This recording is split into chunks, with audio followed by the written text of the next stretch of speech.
Module 9, Lesson 5, vSphere Replication and Data Protection. After this lesson, you should be able to describe vSphere replication, identify data protection requirements, and describe how data protection, how to install it and configure it, and explain how to back up and restore data with data protection. vSphere replication. This is an extension to vCenter. It provides a hypervisor-based virtual machine replication and recovery.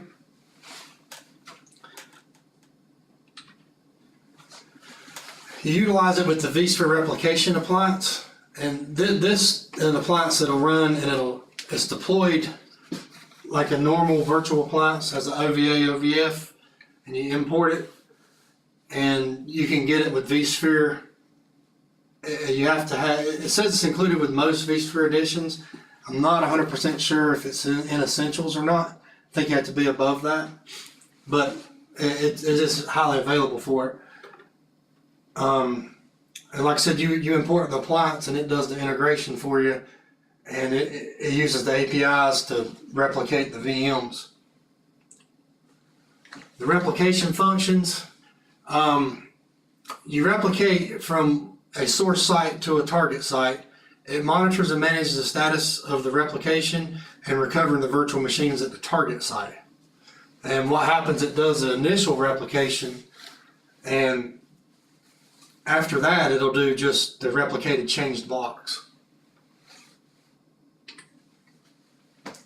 To configure replication for a single machine, you will right click on the machine and go to all vSphere replication actions and hit configure replication.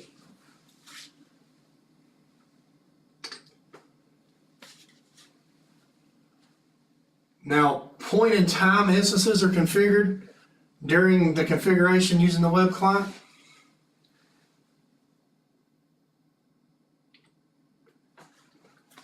And when you recover a virtual machine, you would go to the it will go to the destination site or the offsite copy, and it will pull it back over. You can only recover one VM at a time on the incoming replications tab. You basically tell it, say, I've replicated to the destination, I want to replicate it back for recovery. Data protection is a robust, easy to deploy disk-based backup and recovery solution. To requirements of data protection, it requires vCenter server. This can be either Windows or the VCSA vCenter server appliance. And the components is we have the agent and we have the vSphere data protection. And then you can also have a data protection proxy, which will kind of help with processing if your environment gets larger. Offloaded backup processing. This is so the storage environment is configured so that the backup server can access the storage volumes managed by the ESXi host.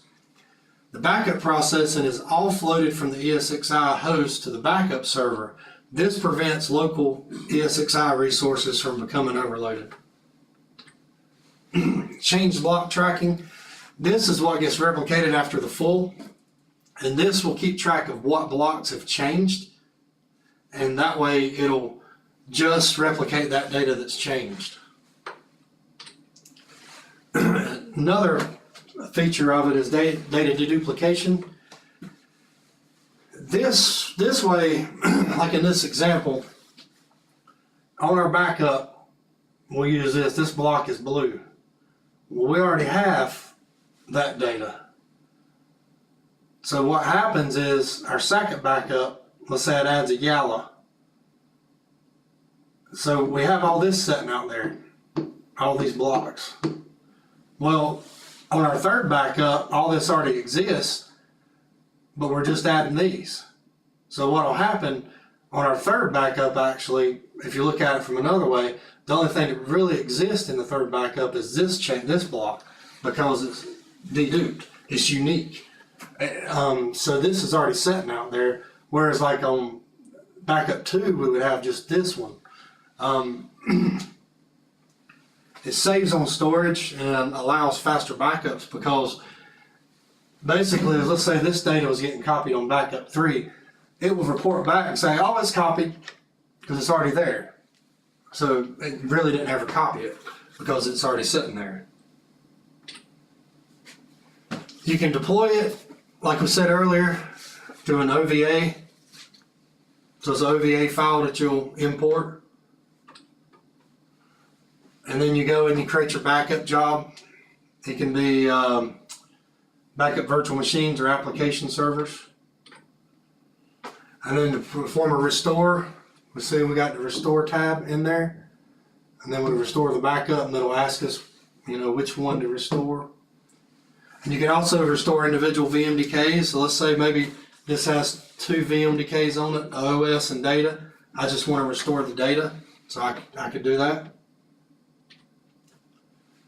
You should be able to describe vSphere replication, identify the requirements for data protection, list the data protection sizing guidelines, and describe the installation and configuration, and explain how to back up and restore.